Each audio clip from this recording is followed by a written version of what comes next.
चौड़ीकरण के पहले दालमंडी की इन तंग गलियों की हकीकत सामने आने लगी है। एक के बाद एक खुलासे होते जा रहे हैं। ताजा मामला जुड़ा है दालमंडी में हिंदू देवी देवताओं से जुड़े जो मंदिर है वहां पर कब्जे को लेकर। आरोप ये लग रहे हैं कि मुस्लिम समाज के कुछ लोगों ने जो प्राचीन मंदिर थे, जिनकी संख्या आधे दर्जन बताई जा रही है, वहां पर अवैध तरीके से कब्जा कर लिया, उनकी जमीनों को अपने नाम दर्ज करा लिया। और सिर्फ यही नहीं बल्कि उन मंदिरों के सेवई भी बन बैठे हैं। और अब इस खुलासे के बाद कहीं न कहीं पूरे दालमंडी में चर्चा का विषय बना हुआ कि आखिर कैसे एक हिंदू देवी देवता के जो मंदिर हैं वहां के ट्रस्ट में कोई मुस्लिम कैसे हो सकता है, जबकि नियम ये कहता है कि किसी भी मंदिर या फिर ट्रस्ट में कोई दूसरा शख्स नहीं हो सकता है, उसके नाम पर दर्ज नहीं हो सकता है। फिलहाल अब नगर निगम इस पूरे मामले की जांच कर रहा है। चूंकि दालमंडी में चौड़ीकरण की जो शुरुआत है वो होने वाली है, उसके पहले कागजी जांच की जा रही है। जो मुआवजा कैसे बांटा जाना है उसे लेकर जब जांच हुई तो ये पूरा मामला सामने आया है। और अब इस पूरे खुलासे के बाद कहीं न कहीं हड़कंप की स्थिति बनी हुई है। आपको बता दें कि दालमंडी में इस वक्त चौड़ीकरण की जो प्रक्रिया है वो शुरू हो चुकी है। बेरियाबाग से लेकर जो चौक इलाका है वहां पर लगभग 600 मीटर की ये जो गली है इसको चौड़ा किया जाना है। और आप ये देखिए कि इस गली के दोनों तरफ जो दुकानें हैं, जो मकान हैं, वो यहाँ पर स्थित है। और इनकी जो संख्या है लगभग 184 बताई जा रही है कि जो चौड़ीकरण की जद में आने वाले हैं। लेकिन जब जांच शुरू की गई तो इन जो तंग गलियां हैं उनकी जो हकीकत है वो सामने आ गई। और पता ये चला कि यहाँ पर किस तरीके से न सिर्फ व्यापार होता था बल्कि जो हिंदू देवी देवताओं से जुड़े जो मंदिर है वहां पर भी कब्जे की बात अब सामने आने लगी है। दालमंडी की तंग गलियों के बीच में बने कई मंदिरों पर अब मुस्लिम समाज के लोगों ने कब्जा कर लिया है। और स्थिति यहाँ तक की है कि अब ट्रस्टी के तौर पे बकायदे उनके नाम भी दर्ज हो गए हैं। और यही नहीं, अब तो वो सेवई भी बन गए हैं। और इसी को लेकर जो स्थानीय अधिवक्ता हैं नित्यानंद जी, उन्होंने बकायदे एक शिकायत दर्ज कराई थी। और शिकायत के बाद अब जो जांच है वो शुरू हो चुकी है। हम उनसे ही जानने की कोशिश करेंगे कि ये पूरा मसला क्या है, कितने मंदिरों पर मुस्लिम समाज के लोगों ने कब्जा किया है, आखिर किसी मंदिर या फिर ट्रस्ट में कैसे कोई दूसरे का नाम अंकित हो सकता है, इस पूरे फर्जीवाड़े के पीछे आखिर वो कौन लोग हैं जो सीधे तौर पे इसमें दोषी हैं, बावजूद इसके आज वो खुले तौर पे घूम रहे हैं। सर, सबसे पहले ये बताइए कि ये पूरा मामला है क्या, कितने मंदिरों पर कब्जा किया गया है, किस तरीके से जो हिंदू जो प्रॉपर्टीज है या धार्मिक प्रॉपर्टीज है उस पर ट्रस्टी के तौर पे नाम दर्ज हो गया है, क्या सेवई कोई मुसलमान बन सकता है हिंदू? लेकिन नहीं बन सकता है। देखिए, ये पूरा प्रकरण बहुत ही गंभीर है। और सीके 7/57 घुंघरानी गली, सीके 42/100, सीके 42/101, ये सभी बहुत हमने पूरा नगर निगम के अभिलेखों का मुआयना किया 1920 से लेके अब तक। तब से लेके अब तक उस पे टाइटल जो है ट्रस्ट श्री गणेश जी ठाकुर जी का नाम उस पे दर्ज चला आ रहा है। लेकिन इस पे जो है एक निजामुद्दीन और उसके परिवार के लोग अवैध ढंग से शुरू से ही काबिज चले आ रहे हैं। और वो 20-50 करोड़ का वो प्रॉपर्टी है, छोटा मोटा प्रॉपर्टी नहीं है। मतलब हमको लगता है कि 1 बीघा और 1.25 बीघा का करीब जो है वो जमीन है। और उस पे उस निजामुद्दीन देख रहे हैं, ट्रस्टी निजामुद्दीन। तो पहली बात ये उठती है कि निजामुद्दीन कैसे ट्रस्टी बन गया। तो इसकी शिकायत हमको ये जानकारी साल भर पहले मिला, तो हमने पूरा उसका मुआयना किया कि कैसे बना। तो 19/12/2024 को, आज से 10 महीने पहले, हमने लिखित शिकायत सीएम को, पीएम को और पुलिस महानिदेशक को किया कि इनके खिलाफ एफआईआर दर्ज हो जाए। लेकिन जो एसओ हैं यहाँ पे चौक में, विमल कुमार मिश्र और भृगुपति त्रिपाठी, मेरा आरोप है कि उन्होंने आरोपितों से मिल करके उनको क्लीन चिट दे दिया। जिन जिन बिंदुओं पे हमने जांच की बात की थी उन बिंदुओं पे जांच उन्होंने नहीं किया। एक कोर्ट का आदेश का हवाला दिए कि इस कोर्ट के आदेश से वो बन गया है और वो कर सकता है, वो सब क्लीन चिट देते चले गए। जिन मंदिरों को लेकर आप दावा कर रहे हैं कि वो मंदिर कितने पुराने हैं, क्या वहाँ पर कभी पूजा पाठ होता था, और कब से वहाँ पर पूजा पाठ बंद हुआ, और कब वहाँ पर एक बड़ी इमारत खड़ी हो गई? देखिए, जो सीके 42/100 और सीके 42/101 है, इसका वहां तो मंदिर का नामो निशान तक मिटा दिया गया। वहां आज एक भी मंदिर वहां पे नहीं है, एक भी मंदिर नहीं है। सब कटरा बना के किराया उतार के लाखों लाख रुपया ये निजामुद्दीन पैसा वसूल रहा है उस जगह से। और जो सीके 7/57 है उस पे मंदिर है। यहाँ कहीं किसी ट्रस्टी ने ये कह के गए थे कि सीके 4200 और सीके 42/101 से जो आय होगी, चूंकि बहुत बड़ी प्रॉपर्टी थी, उससे तीनों मंदिरों का देख रेख होगा, उनका पूजा अर्चना होगा और उस मंदिर को भव्यता दी गई। लेकिन निजामुद्दीन सारा पैसा हड़प गया। उसके पास कोई बैलेंस। और एक चीज और आप उल्लेखनीय आपको चीज बताएंगे, और जो इस पूरे भ्रष्टाचार की कलई खोलता है और भृगुपति त्रिपाठी और जो विमल कुमार मिश्रा के कलुजन को साबित करता है कि जब हमने शिकायत किया 19/12/2024 को, तब ट्रस्ट के नाम से एक खाता खोला गया, सिर्फ और सिर्फ पैसा जो एक्वायर करने का जो प्रक्रिया चल रही है, क्योंकि करोड़ों में उसका वो बनना है, तो उसको वसूलने के लिए ये ट्रस्ट 1920 से चला आ रहा है। लेकिन ट्रस्ट के नाम से ये जो निजामुद्दीन और उसके लड़कों ने अब जाके एक खाता खोला है, और सुन रहे हैं कि वो हाई कोर्ट वगैरह भी जा रहे हैं। मुझे ये बताइए कि दालमंडी में इस तरीके के और कितने मंदिर होंगे और कितने कितने ट्रस्ट होंगे जिन पर मुस्लिम समाज के लोगों बराबर आ रही हैं, और उस पर हम नगर निगम में मुआयना कर रहे हैं। इसी निजामुद्दीन ने सीके 40/44 जो कुआं था, और ये साधारण कुआं नहीं है, ये कुआं घुघरौना बाबा का स्थान भी था, जिसके बाबत स्थानीय पार्षद ने भी लिखा पढ़ी की है और हमने भी लिखा पढ़ी की है। और इसी घुघरौना बाबा के नाम पे जो 40/44 है कूप, ऐतिहासिक कूप, उसी के नाम पे उस घुघरानी गली चौक वार्ड में वो नाम पड़ा उस जगह का।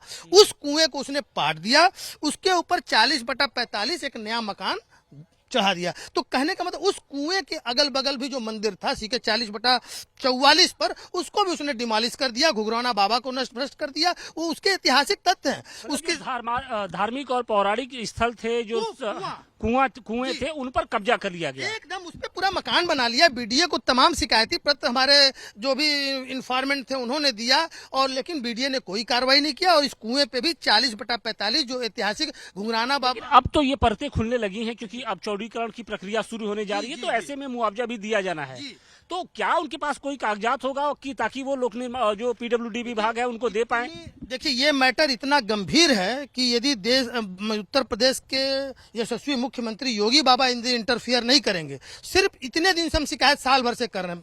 अधिग्रहण की प्रक्रिया तो पहले शुरू थी, लेकिन अभी जो स्पीड अप हुआ 2-3 महीने से, तो लेकिन हम शिकायत साल भर से कर रहे हैं। लेकिन हमारे शिकायत पे बार बार उसी को जांच, जब हम जिनको आरोपित कर रहे हैं कि ये जांच सही नहीं कर रहे हैं, तो आपको जांच से हट जाना चाहिए किसी। और इतने बड़े मैटर में एक पुलिस का दरोगा क्या जांच करेगा, जहां पे ट्रस्ट जैसा कॉम्प्लिकेटेड मैटर है कि ट्रस्ट बायलॉज से चलता है, उसका बायलॉज क्या कहता है, उसके प्रोसीडिंग कहाँ है, ट्रस्टी की मीटिंग कब हुई, ये सब बातें हवा में है। सब चीजें आप दिसंबर में खाता खोल, हमारे शिकायत के बाद खाता खोल लेते हैं और क्लेम करते हैं। आपकी आशंका क्या है, और कितने मंदिर होंगे जहां पर इस तरीके की चीजें हैं? क्योंकि अब तंग गलियों अभी नहीं लाए हैं। एक मुमताज नामक व्यक्ति है, वो इसी तरह और एक मंदिर पे जिस तरह निजामुद्दीन काबिज है, उस तरह उसका भी नाम हमको आधा दर्जन की संख्या होगी। आज 4 की तो हमारे पास हो गया, सीके 7/57, सीके 42/100, सीके 42/101, सीके 40/44, 4 और मुमताज 5। और उसके अलावा यदि आप दरियाफ्त करेंगे तो कुछ मंदिर तो जमींदोज कर दिए गए और वहां से एकदम नामो निशान तक मिटा गया। और यदि वहां जैसे खुदाई संभल में हुआ है, यदि दालमंडी की खुदाई होगी तो संभल का ही दृश्य आएगा, ये मेरा पूरा विश्वास है। तो 5 के रिकॉर्ड तो मेरे पास है, 2-3 प्रक्रिया में जिसका हम मुआयना कर रहे हैं। 30 अगर शुरू हो तो परत दर परत सामने आती जाएगी सच्चाई। दालमंडी में मंदिरों का नामो निशान मिटाते हैं। और आश्चर्य ये बात, किसी मस्जिद का मौलवी कोई हिंदू नहीं बन सकता, लेकिन हिंदू मंदिरों में निजामुद्दीन, देखिए ना भाई, ट्रस्टी आप नगर निगम। और सबसे बड़ा आश्चर्य की बात कि इतना सोया हुआ है हिंदू समाज या जो भी जागरूक या जो जिम्मेदार लोग हैं, किसी के ऊपर जवाबदेही तो है नहीं कि निजामुद्दीन कैसे ट्रस्ट बन गया। इस बात का कोई भी, आज साल भर से मैं चिल्ला रहा हूँ, न नगर निगम जवाब दे पा रहा है, न बीडीए जवाब दे पा रहा है। डीएम साहब अभी बहुत गंभीरता से इसको लिए हैं। अभी 1 महीना पहले जो हमने शिकायत किया है, तब से तो तमाम वीआईपी का ड्यूटी भी लगाया, तो उसमें उन्होंने एसडीएम की, नगर निगम की और पीडब्ल्यूडी की, सबकी एक संयुक्त टीम बनाई है। तो ये संयुक्त टीम यदि कुछ कर पाती है तो ठीक है, नहीं डीएम साहब जब तो सारी बातें हम उनको बताएंगे। बिल्कुल, अब देखिए जांच का जो दायरा है वो लगातार बढ़ता जा रहा है, लेकिन सवाल इसी बात का है कि क्या किसी मंदिर का जो सेवैत है या फिर जो ट्रस्टी है वो मुस्लिम समाज का हो सकता है? आमतौर पे ऐसा देखने को नहीं मिलता है, और यही कारण है कि जो दालमंडी को लेकर जो आशंकाएं हैं वो और बढ़ती जा रही हैं। फिलहाल अब इस पूरे मामले की जांच हो रही है, और देखना यह है कि इस जांच में क्या कुछ सामने निकल कर आता है। मंदिर पाए गए हैं जिनके ट्रस्ट में मुस्लिमों ने अपना नाम दर्ज कर लिया, सेवैत के रूप में मुस्लिमों ने नाम दर्ज कर लिया। ये प्रकरण आपके भी संज्ञान में है? तो देखिए, सबके संज्ञान में है, जिला प्रशासन के संज्ञान में है, नगर निगम के संज्ञान में है, बीडीए के संज्ञान में है, और अधिकारी जिला प्रशासन नगर निगम मिलकर इस पे काम कर रहा है। जो भी गलत है वो गलत है, जो गलत अगर हुआ है तो उसको सही किया जा रहा है। जिसकी जमीन और प्रॉपर्टी जा रही है, मकान किसी का जा रहा है, उसको मार्केट रेट से जो भी एक निर्धारित हुआ है उसको मुआवजा दिया जा रहा है। बहुत से लोग आके अपने जमीन पर मुआवजा भी ले रहे हैं। तो मुझे लगा इस सबके सहयोग से ही काम हो रहा है। लेकिन इस बार ये जो जांच में नया प्रकरण आया है वो ये आया है कि बहुत सारे मंदिर ट्रस्ट की, चाहे वो राधा कृष्ण मंदिर हो, चाहे वो गणेश मंदिर हो, ऐसे कई सारे मंदिर हैं जिनकी जमीन पर मुस्लिम सेवक बन गए, जबकि मंदिर के ट्रस्ट पर मुस्लिम सेवक बन नहीं सकता। ये बड़ा सवाल है। कागजों में हेरफेर करके, नगर निगम के कागजों में हेरफेर करके, बाबुओं से सेटिंग करके मुस्लिम सेवक बन गए हैं। कागजों में अपना नाम भी उन्होंने दर्ज करा लिया है। देखिए, हम लोग का हमेशा मानना है गलत गलत होता है।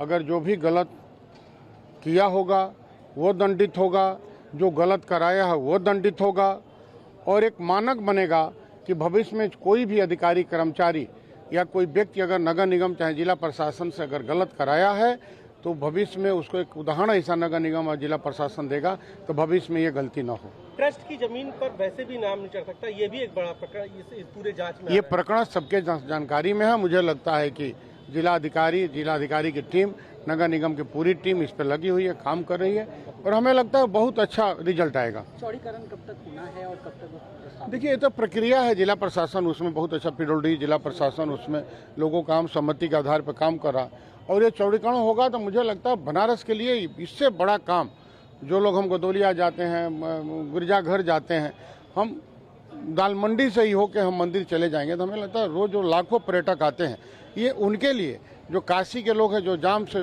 त्रस्त रहते हैं, उनको चौक में, मंदिर में जाने में ये आसानी होगी। हमें लगता है पहले इतना रोड, ये दाल मंडी चौड़ी थी, लेकिन धीरे धीरे लोगों ने उसको इंक्रोचमेंट किया। ये फिर से जिला प्रशासन, योगी जी की सरकार इसको नया पहल करके काम कर रही है। वाराणसी में दाल मंडी सड़क चौड़ीकरण हो रही है, उसमें ये पाया गया है कि बहुत सारे जो मंदिर हैं वहाँ पर मुस्लिम सेवायत बन गए हैं, कागजों में हेरफेर करके, कागजों में अपना नाम चढ़वा के। क्या इस पूरे मामले का संज्ञान आपके पास? देखिए, बिल्कुल ये संज्ञान में है। दो तरह के प्रकरण है। एक तो वहाँ पे टैक्स नहीं जो जमा है, उसकी सूचना हम लोगों ने जिलाधिकारी महोदय को दे दी है कि मुआवजे की धनराशि टैक्स की नगर निगम में जमा करा के ही दी जाए, और साथ ही साथ इसके जो ये आपने मुद्दा उठाया ये भी है, हम इसकी पूरी जाँच करा रहे हैं और जो भी इसमें कार्रवाई होगी नियमानुसार की जाएगी। अब तक कितने मकानों का, ऐसा मंदिरों का आया है आपके पास? देखिए, कुल संख्या जो है, जो लगभग टोटल 52 मकान है जिनमें टैक्स का बकाया था, और इसी प्रकार से जो है कुछ मकान है जिनकी एग्जैक्ट संख्या तो अभी मैं नहीं बता पाऊंगा, पर कुछ मकान है जिनमें ये सूचना आई है, तो हम उसकी जांच करा रहे हैं। जब ये फाइनल हो जाएगा तो हम इसका मंदिर भी है सर इसमें शामिल? देखिए, सेवैयत के नाम से कई लोगों के नाम दर्ज हैं, उस पर हम पूरी कार्रवाई कर रहे हैं, और तहसील की टीम और जो पुराने अभिलेख हैं, जो कि पुराने रिकॉर्ड्स में दर्ज है, तो उनको करेक्ट कराने का हम कार्रवाई कर रहे हैं। मौजूदा सर स्टेटस क्या है, कब तक कार्रवाई? देखिए, कार्रवाई अभी जांच अभी चल रही है। जब उसमें संयुक्त टीम बना के जब कार्रवाई पूरी हो जाएगी तभी हम कुछ इस पर टिप्पणी कर पाएंगे। होगा जो रेवेन्यू का लगभग 2.5 करोड़ का अमाउंट है, तो उसकी हम नोटिस भेज चुके हैं।